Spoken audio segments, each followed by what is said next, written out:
ओम शांति।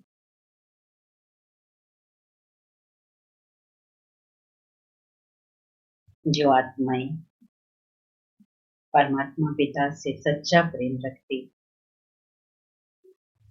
उनके नसीब की महिमा स्वयं भगवान भी करते। आत्मा को जब ये महसूस हो जाता है कि मैं शरीर नहीं, मैं आत्मा हूं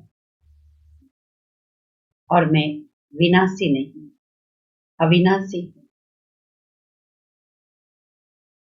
मेरा सर्व संबंध, मेरा सर्व अविनाशी रिश्ता उस परम पिता परमात्मा से है, जिन्हें हम द्वापर युग से ढूंढते थे, पुकारते थे, जिनके लिए इतने व्रत किए, जागरण किए, उपवास किए, तीर्थों पर गए। ऐसे पिता परमात्मा शिव बाबा की भोलानाथ के रूप में संगम युग पर हमें मिलते हैं और हमें हर संबंध से साथ निभाने की ऑफरिंग देते। ऐसे समय में वो स्वयं शिक्षक बनकर हमें पढ़ाते, मनुष्य से देवता बनाने के। तो ऐसी आत्माएं करोड़ों में से भी कोई हम हैं, जिन पर उस परम शिक्षक, परम सतगुरु और परम पिता की नजरें पड़ी है। इसी के लिए तो भक्तों ने भी गाया है, भगवान की इच्छा के विरुद्ध एक पत्ता भी नहीं हिल सकता। ये कहे कि हम आत्माओं के अनेक जन्मों के पुण्य का फल है कि हमें भगवान मिले, या ये कहे कि हम बहुत कृतज्ञ हैं उस पिता के, जिन्होंने विश्व परिवर्तन के कार्य के लिए हम पर नजर डाली है, हमें निमित्त बनाया है। तो ऐसे पिता परमात्मा शिव बाबा के महावाक्यों को इतना ही हम गौर से पढ़े, सुने और धारण करें। यही बाबा का भी कहना है और समय की भी मांग है। सारे संसार में दिनों दिन परिस्थितियां विपरीत जोर शोर से होती जा रही हैं। ईश्वरीय शक्ति के अभाव में आत्माएं कमजोर होती जा रही हैं। आर्थिक समस्याएं, पारिवारिक समस्याएं, मानसिक समस्याएं और शारीरिक बीमारियां सब कुछ तेजी से बढ़ती जा रही हैं। एकमात्र उपाय है ईश्वरीय शक्ति से अपने आप को संपन्न करना। इसी दिशा में आज विशेष बाबा ने कहा है। आज 3 सितंबर की वाणी सुनते ही मुरली का सार है, मीठे बच्चे याद से सतो प्रधान बनाने के लिए, याद से सतो प्रधान बनने के साथ साथ पढ़ाई से कमाई जमा करनी है। एक ही पढ़ाई है जिससे आत्मा को ज्ञान का खजाना भी मिलता है। सुख, शांति, आनंद, प्रेम, शक्ति और पवित्रता सब खजाने आत्मा के भरते हैं। आत्मा का इमोशनल बैंक बैलेंस बढ़ता जाता है। पढ़ाई के समय बुद्धि इधर उधर न भागे। प्रश्न, तुम डबल अहिंसक अननोन वॉरियर्स की कौन सी विजय निश्चित और क्यों? उत्तर, तुम बच्चे जो माया पर जीत पाने का पुरुषार्थ कर रहे हो, तुम्हारा लक्ष्य है कि हम रावण से अपना राज्य लेकर ही छोड़ेंगे। यह भी ड्रामा में युक्ति रची हुई है। तुम्हारी विजय निश्चित है। क्यों विजय निश्चित है? क्योंकि तुम्हारा साथी स्वयं साक्षात परमपिता परमात्मा है। तुम योग बल से विजय पाते हो। मन मना भव के महामंत्र से तुम्हें राजाई मिलती है। तुम आधा कल्प राज्य करोगे। देखिए, सवेरे सवेरे बाबा की कितनी ब्लेसिंग मिल गई। बाबा ने भविष्य के लिए निश्चिंत कर दिया। ऐसा साथी, ऐसा गाइड कहाँ मिलेगा। आज गीत है, मुखड़ा देख ले प्राणी जरा दर्पण में।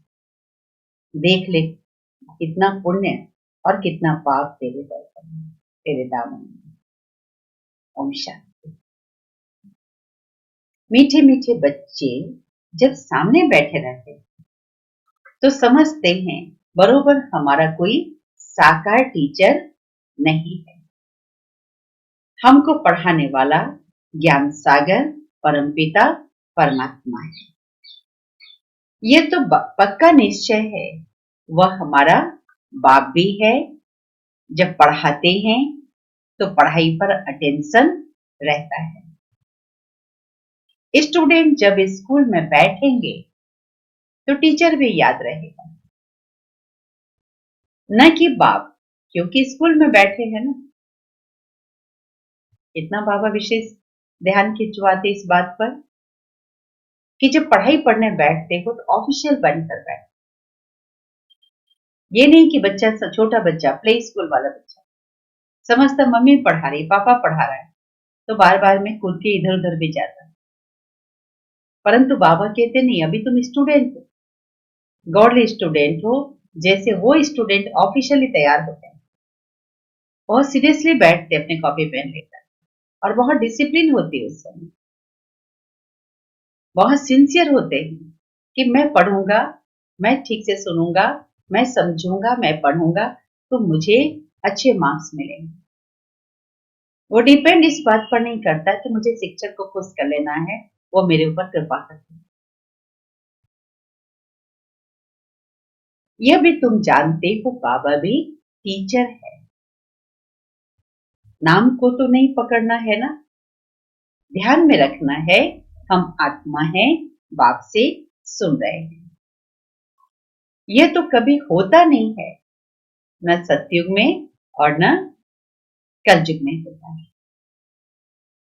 सिर्फ एक ही बार संगम पर होता है, तुम अपने को आत्मा समझते हो। हमारा बाप इस समय टीचर है क्योंकि वह हमें पढ़ाते हैं।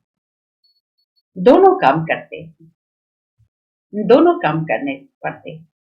आत्मा पढ़ती भी है शिव बाबा से, यह भी योग अथवा पढ़ाई हो जाती है। पढ़ती आत्मा है और पढ़ाते शिव बाबा है।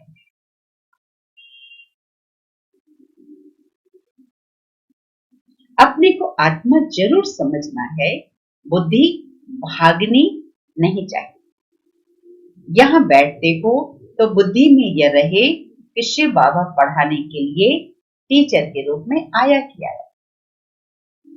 मुरली के पहले योग होता है ना, बाबा का आह्वान करना है, बाबा का इंतजार करना है कि बाबा आने वाले हैं और इस तंत्र द्वारा मुझे मेरी उन्नति के लिए, मुझ पतित आत्मा को पावन बनाने के लिए, श्रीमत देने के लिए हम बाबा का इंतजार करते हैं।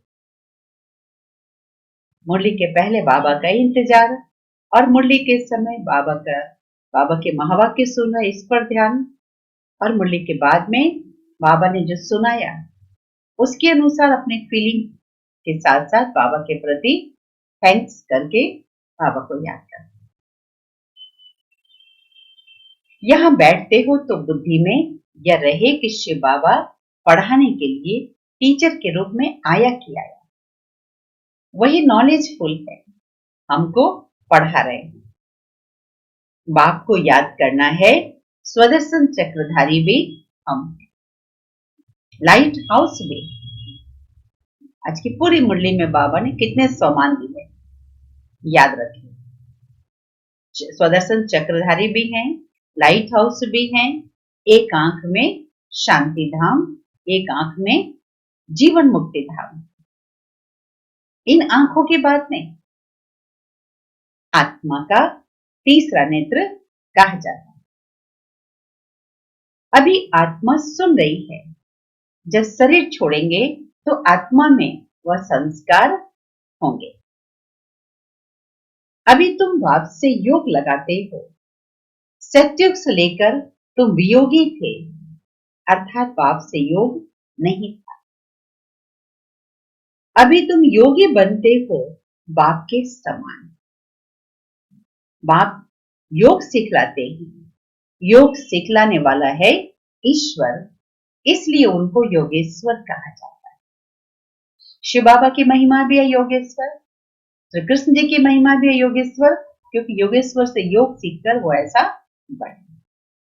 तुम भी योगेश्वर के बच्चे हो, उनको योग लगाना नहीं है, वह है योग सिखाने वाले परमपिता परमात्मा। तुम एक एक योगेश्वर योगेश्वरी बनते हो। क्यों बनते हो? क्योंकि तुम्हारा ईश्वर के साथ योग है। फिर राज राजेश्वरी बनते, वह है योग सिखलाने वाला ईश्वर। खुद नहीं सिखाता है, खुद नहीं सीखता है, सिखलाते। कृष्ण की ही आत्मा अंत के जन्म में योग सीखकर श्री कृष्ण बनती है। इसलिए कृष्ण को ही योगेश्वर कह देते हैं, क्योंकि उनकी आत्मा भी अभी सीख रही है। योगेश्वर से योग सीख कृष्ण पद पाते हैं। हम बच्चे भी बाबा से सीखकर औरों को सिखाते हैं। इनका नाम फिर बाप ने ब्रह्मा रखा है। पहले तो लौकिक नाम था, फिर मर्जीवा बने हैं। आत्मा को ही बाप का बनना है। बाप के बने तो मर गए ना।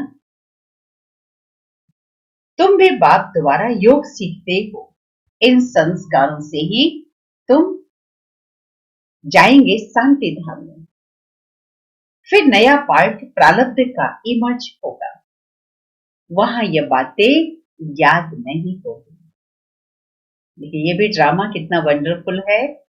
यहाँ इतनी ऊंच पढ़ाई पढ़ रहे हैं, बाबा की कैसे पालना प्राप्त कर रहे हैं, लेकिन सत्युग में ये बातें बिल्कुल याद नहीं होगी। बाबा सब कुछ करके अपने आप को छिपा लेते हैं। ये अभी बाप समझाते हैं, अभी पार्ट पूरा होता है, फिर नए सिरे शुरू होगा। जैसे बाप को संकल्प उठा कि मैं जाऊं, तो बाप कहते हैं मैं आता हूं, और मेरी वाणी चलनी शुरू हो जाती है। वहां तो शांत में है। फिर ड्रामा अनुसार उनका पार्ट शुरू होता है। आने का तो संकल्प उठता है, फिर यहां आकर पार्ट बजाते हैं। तुम्हारी आत्मा भी सुनती है। नंबरवार पुरुषार्थ अनुसार कल पहले मौके, दिन प्रतिदिन वृद्धि को पाते रहे। एक दिन तुमको बड़े बड़े रॉयल हॉल भी मिलेंगे, जिसमें बड़े बड़े लोग भी आएंगे और सब इकट्ठे सुनेंगे। दिन प्रतिदिन साहूकार भी रंक होते जाएंगे, पेट फिर से लग जाएगा। देखिए कितने बाबा के महावाक्य अभी प्रत्यक्ष हो रहे हैं। साहूकार भी क्या होगा? रंक हो जाएंगे, पेट फिर से लग जाएगा, क्योंकि वो अनाज तो उपजाते नहीं है। अनाज तो बेचारे किसान उपजाते हैं, और किसान गरीब होते जा रहे हैं, उनके पास अलग अलग प्रकार की समस्याएं, तो पैसे रखे रह जाएंगे, कुछ काम नहीं देंगे। ऐसी आफतें आनी है, मूसलाधार बरसात पड़ेगी तो सारी खेती आदि पानी में डूब जाएगी। नेचुरल कैलेमिटीज तो आनी ही है, विनाश होना है। इसको कहा जाता है कुदरती आपदा। बुद्धि कहती है विनाश जरूर होना है। इतना पाप बढ़ गया है, विनाश जरूर होना है। उस तरफ के लिए बॉम्ब्स भी तैयार है। नेचुरल कैलेमिटीज आदि फिर है वहां, यहां के लिए इसमें बड़ी हिम्मत चाहिए। अंगद का भी मिसाल है ना, कोई हिला न सके। ये अवस्था पक्की करनी है। मैं आत्मा हूं, मैं आत्मा हूं। ये अवस्था पक्की करनी है, फिर शरीर का भान टूटता जाएगा। सत्युग में जब ऑटोमेटिकली समय पूरा होता है तो साक्षात्कार होता है। अभी हमको यह शरीर छोड़कर जाकर बच्चा बनना है। एक शरीर छोड़ जाकर दूसरे शरीर में प्रवेश करते हैं। सजाएं आदि तो वहां कुछ भी नहीं होती। दिन प्रतिदिन तुम नजदीक आते जाए। बाप कहते हैं मेरे में जो पार्ट भरा हुआ है वह खुलता जाएगा। बच्चों को बताते रहेंगे। फिर बाप का पार्ट पूरा होगा तो तुम्हारा भी पार्ट पूरा हो जाएगा। फिर तुम्हारा सत्युग का पार्ट शुरू होगा। अभी तुमको अपना राज्य लेना है। ये ड्रामा बड़ा युक्ति से बना हुआ है। तुम माया पर विजय पाते हो, इसमें भी टाइम लगता है। वो लोग तो एक तरफ समझते हैं हम स्वर्ग में बैठे हैं, यह सुख धाम बन गया है, और दूसरी तरफ फिर गीत में भी भारत की हालत सुनाते हैं। देख तेरे संसार की हालत क्या हो गई है। तुम जानते हो यह तो और ही तमो प्रधान हो गए।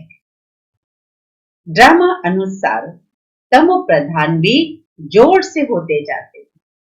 जितनी गिरावट ये 40-50 वर्षों में हुई, पहले तेजी से उतनी गिरावट मनुष्यों के नैतिक मूल्यों की पहले नहीं थी। अभी तुम सतो प्रधान बन रहे हो। जब नजदीक आते जाते हैं, आखिरी विजय तो तुम्हारी होनी है। हाहाकार के बाद फिर जय जयकार होगी। घी की नदियां बहेंगी। वहां घी आदि खरीद करना नहीं पड़ेगा। सबके घरों में गाय होगी, दूध दही होगा, मक्खन निकलेगा। सबके पास अपनी गाय फर्स्ट क्लास होती। तुम कितने ऊंच बनते हो, तुम जानते हो वर्ल्ड की हिस्ट्री ज्योग्राफी रिपीट होती। हम लोगों ने खुद देखा हुआ है कि गाय घर में होती थी और गाय का दही छाछ बांटते थे पड़ोसियों को। और आजकल तो थोड़ा बहुत जो भी यूज करते हैं खरीद के लाना पड़ता है मनुष्य को, कि गाय को पालने की प्रवृत्ति खत्म। जो सेंसिबल होगा कहेगा अभी आयरन एज है तो जरूर गोल्डन एज रिपीट होगा। कोई तो कहेंगे सृष्टि का चक्र लाखों वर्ष का है, अभी कैसे रिपीट होगा। यह सूर्यवंशी चंद्रवंशी की हिस्ट्री तो है नहीं। अंत तक यह चक्र कैसे रिपीट होता है यह भी नहीं जानते कि इन्हों का राज्य फिर कब होगा। राम राज्य को जानते नहीं है। अभी तुम्हारे साथ बाप है। जिस तरफ साक्षात परमपिता परमात्मा बाप, उनकी जरूर विजय होनी है। बाप को हिंसा थोड़ी कराएंगे। किसी को मारना हिंसा है ना। सबसे बड़ी हिंसा है काम कटारी चलाना। अभी तुम डबल अहिंसक बन रहे हो। वहां है ही अहिंसा परमो देवी देवता थे। वहां न लड़ते हैं और न विकार में जाते। अभी तुम्हारा है योग बल, परंतु इसको न समझने के कारण शास्त्रों में असुर और देवताओं की लड़ाई लिख दी है। अहिंसा को कोई जानते ही नहीं, ये तुम ही जानते हो। तुम हो इनकॉग्निटो वॉरियर्स, गुप्त योद्धा। Unknown but very well known. गुप्त भी हो लेकिन सुप्रसिद्ध भी हो।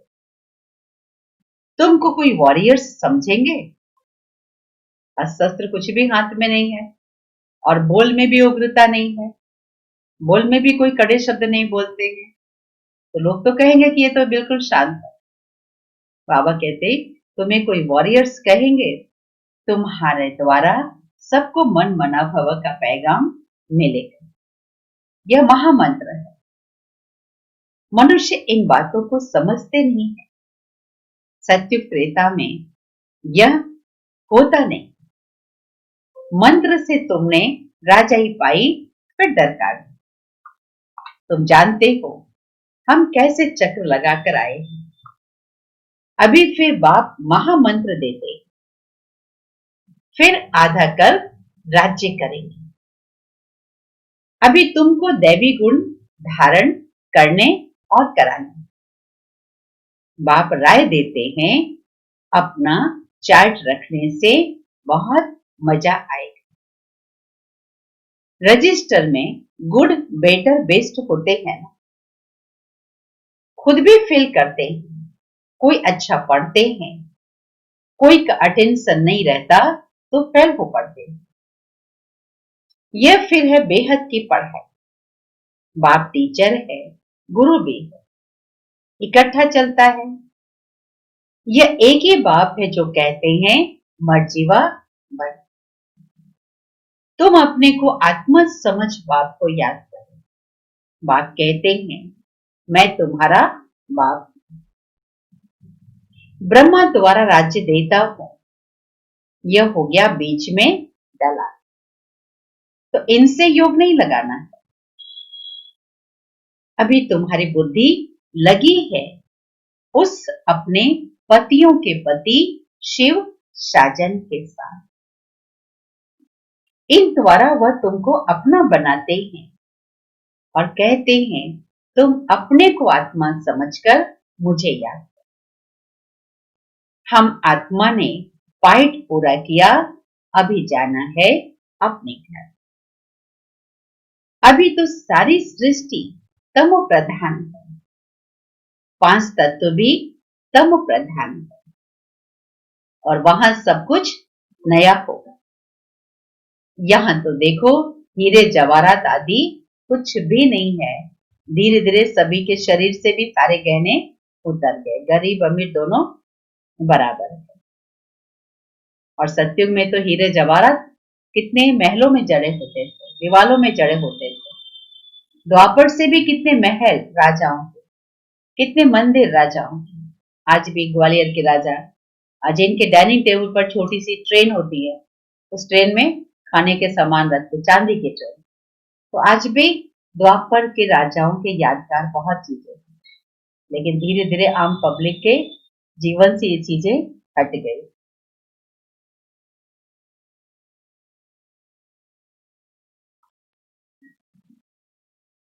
सत्युग में फिर कहां से आते? खानियां तो अभी खाली हो गई है, वह सब फिर से अभी भरतू हो जाते। खानियों से खोद कर ले आते। विचार करो वहां सब कुछ नया होगा। लाइट आदि जैसे नेचुरल रहती है, साइंस से वहां सीखते हैं। वहां यह भी काम में आती है। हेलीकॉप्टर खड़े होंगे, बटन दबाया और वह चल, कोई तकलीफ नहीं। यहां सब कुछ फुल प्रूफ होते हैं, कभी मशीन आदि खराब हो न सके। घर में बैठे सेकंड में, स्कूल में या घूमने फिरने पहुंचते। प्रजा के लिए फिर उनसे कम होंगे। तुम्हारे लिए वहां सब सुख होते हैं। अकाल मृत्यु आदि कुछ भी नहीं रहता। तो तुम बच्चों को कितना अटेंशन देना चाहिए। इस समय माया का भी बहुत जोर है। यह है माया का अंतिम फॉर्म। माया बहुत जोर शोर से पुरुषार्थ को ढीला कराने की कोशिश करती है। लड़ाइयों में देखो कितने मरते हैं। लड़ाई आदि होती नहीं, बंद होती नहीं। कहां इतनी सारी दुनिया और कहां सिर्फ एक ही स्वर्ग होगा। वहां ऐसे थोड़ी कहेंगे कि गंगापति पावनी है। वहां भक्ति मार्ग की कोई भी बातें नहीं होती। यहाँ तो देखो, गंगा में भी सारे शहर का कीचड़ा पड़ता है। बॉम्बे का सारा कीचड़ा सागर में बहता जाता है। भक्ति में तुम बड़े बड़े मंदिर बनाते हो, हीरे जवाहरातों का तो सुख रहता है ना। पौना हिस्सा सुख है, अभी क्वार्टर दुख है। आधा आधा हो तो फिर मजा न रहे। भक्ति मार्ग में भी तुम बहुत सुखी रहते हो, पीछे मंदिर आदि को आकर के लूटते। सत्युग में तुम कितने साहूकार थे, तो अभी तुम बच्चों को बहुत खुशी होनी चाहिए। एम ऑब्जेक्ट तो सामने खड़ा है, माँ बाप की तो सर्टेन है। गाया जाता है, खुशी जैसी खुराक है। योग से ही आयु बढ़ती है। अभी आत्मा को स्व का दर्शन हुआ है कि हम आत्मा 84 जन्म लेते हैं, इतना पार्ट बजाते हैं। सब आत्माएं एक्टर्स नीचे आ जाएंगे तो बाप सबको ले जाएंगे। शिव की बारात कहते हैं ना। यह सब तुम जानते हो नंबरवार पुरुषार्थ अनुसार। जितना तुम याद में रहेंगे उतना खुशी में रहे।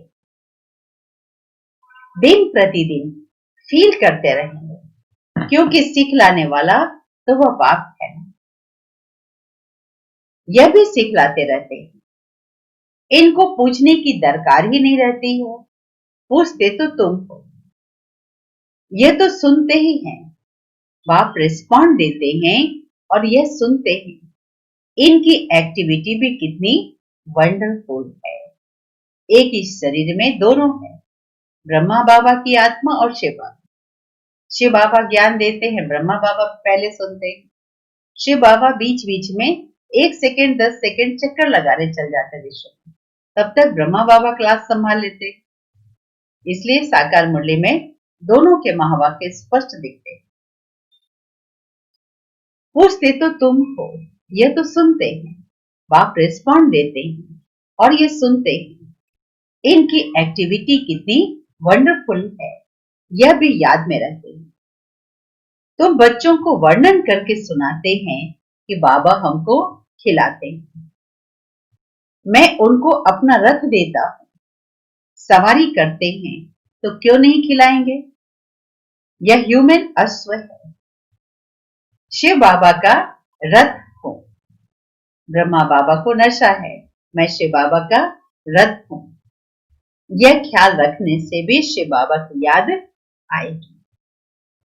याद से ही फायदा है। भंडारे में भोजन बनाते हैं तो भी समझो हम शिव बाबा के बच्चों के लिए बनाते हैं। खुद भी शिव बाबा के बच्चे हैं, तो ऐसे याद करने से भी फायदा ही है। सबसे जास्ती पद उनको मिलेगा जो याद में रह कर्मातीत अवस्था को पाते और सर्विस भी करते। यह बाबा भी बहुत सर्विस करते हैं। इनकी बेहद की सर्विस है, तुम हद की सर्विस में रहते हो। सर्विस से ही इनको भी पद मिलता है। शिव बाबा कहते हैं ऐसे ऐसे करो, इनको भी राय देते हैं। ये शिव बाबा कहते हैं या ब्रह्मा कहते हैं, यह समझना भी मुश्किल हो जाता है। इसमें बड़ी समझने की महीन बातें। अच्छा, मीठे मीठे चिकिल दे बच्चों प्रति माता पिता बाप दादा का याद प्यार और गुड मॉर्निंग। रूहानी बाप की रूहानी बच्चों को नमस्ते। रूहानी बच्चों की रूहानी बाप दादा को याद प्यार गुड मॉर्निंग, नमस्ते नमस्ते नमस्ते। धारणा के लिए मुख्य सार। पहली पॉइंट, इस समय पूरा पूरा मर्जीवा बनना है। पढ़ाई अच्छी तरह पढ़नी है, अपना चार्ट व रजिस्टर रखना है। याद में रहकर अपनी कर्मातीत अवस्था बनानी है। कई दिनों से बाबा विशेष स्वोन्नति के लिए विभिन्न प्रकार की बातों पर ध्यान खिंचवाते हैं। आज जैसे बाबा ने कहा अपने अंदर झांक कर देखो कितना पुण्य और कितना पाप किया। चार्ट लिख दो, बाबा को सच सच बताओ। चार्ट लिखने का मतलब ये नहीं कि कितनी देर योग किया, कब मुरली सुनी, बस नहीं। आज कोई भूल तो नहीं हुई, किसी को दुख तो नहीं दिया, किसी इंद्रिय ने धोखा तो नहीं दिया। इतनी गहराई से सच सच बताओ।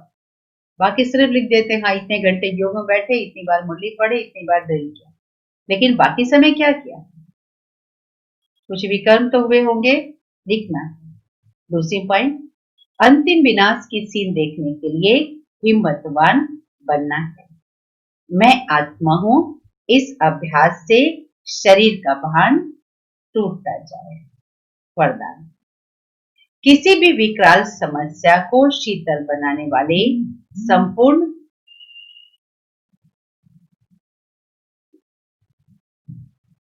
निश्चय बुद्धि भव। किसी भी विकराल समस्या को शीतल बनाने वाले संपूर्ण निश्चय बुद्धि भव। जैसे बाप में निश्चय है, वैसे स्वयं में और ड्रामा में भी संपूर्ण निश्चय हो। स्वयं में यदि कमजोरी का संकल्प उत्पन्न होता है तो कमजोरी के संस्कार बन जाते हैं। इसलिए व्यर्थ संकल्प रूपी कमजोरी के जर्म्स अपने अंदर प्रवेश होने नहीं दें। जैसे आज एक महत्वपूर्ण बात पापा ने बार बार कही, तुम्हारी विजय निश्चित है क्योंकि तुम्हारे साथ स्वयं भगवान है। इस बात की निरंतर स्मृति बहुत प्रकार के अनिश्चितता और संशय के संकल्पों से मुक्त कर दे। ऐसे ही स्वयं पर निश्चय, बाबा पर निश्चय, ड्रामा पर निश्चय और परिवार पर निश्चय, ये चारों निश्चय से संबंधित संशय बातें आ जाती है। तो उस तरह की कमजोरी को मिटाने के लिए उस तरह के अपोजिट संकल्प, जो सकारात्मक संकल्प है, उसकी प्रैक्टिस करनी है। साथ साथ जो भी ड्रामा की सीन देखते हैं, हलचल की सीन में भी कल्याण का अनुभव हो, वातावरण हिलाने वाला हो। बाबा कहते वातावरण हिलाने वाला हो, समस्या विकराल हो, लेकिन सदा निश्चय बुद्धि विजयी बनो तो विकराल समस्या भी क्या होगी? शीतल हो जाएगी। स्लोगन, जिनका पाप और सेवा से प्यार है उसे परिवार का प्यार स्वतः ही मिलता है। जिनको पाप और सेवा से प्यार है उनको परिवार का प्यार स्वतः ही मिलता है। तो मन में कमजोर संकल्प आने नहीं देना है। इतना सकारात्मक और श्रेष्ठ संकल्प का भोजन बाबा हमें रोज की मुरली के द्वारा देते हैं। हर एक आत्मा की अपनी अपनी तरह की कमजोरियां हैं। मुझे किस परिस्थिति में कमजोर संकल्प चलते हैं, ऐसी कमियों की लिस्ट बनाएं और उसके सामने इस कमजोरी से मुक्त होने के लिए बाबा ने क्या क्या बताया, अपने से भी चिंतन करें, स्टडी भी करें, बड़ों से भी पूछे और उस तरह की पॉइंट्स को सामने रखे। मैक्सिमम टाइम जब जब समय मिले उसे पढ़े और याद करें और रिपीट करें। तो यही सेंटेंस मंत्र बन जाएंगे, महामंत्र बन जाएंगे, शक्तिदायी मंत्र बन जाएंगे, वशीकरण मंत्र बन जाएंगे। तो ऑटोमेटिक विजय होती है। परिस्थितियों से दुर्घटनाओं ग्रस्त मनुष्य बहुत कम होते हैं, लेकिन सबसे पहले मन से कमजोर हो जाते हैं, मन से हार खा लेते हैं, तो फिर परिस्थितियां भी उस पर हावी हो जाती हैं। इतना प्यार से बाबा हम बच्चों को रोज रोज समझाते हैं। ऐसे बाबा को कितना तहे दिल से याद करें और कितनी उनकी शिक्षाओं को जीवन में अमल में लाने का संकल्प करें, उतना ही कम है। थैंक्स बाबा को। नमस्कार।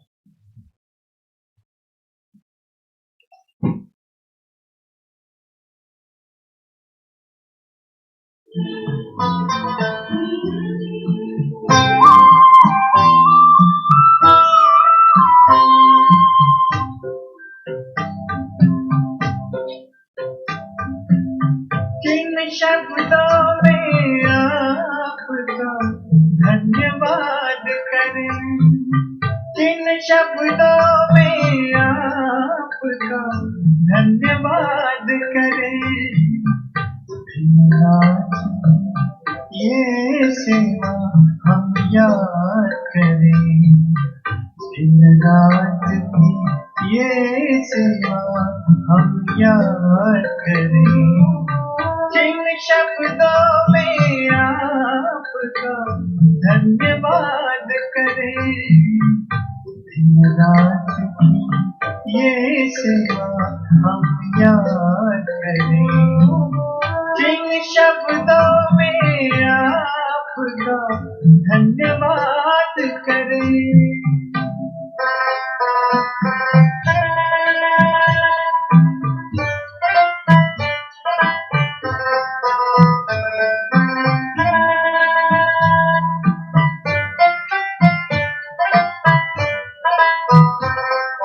बेहद का प्यार आपने हमको है दिया, हीरा हमें बना कर श्रृंगार है किया। श्रीमत से मन चमन को आवाज हम करें, जिन शब्दों में आपका धन्यवाद करें। दिन रात की ये सेवा हम याद करें, किन शब्दों में आपका धन्यवाद करें।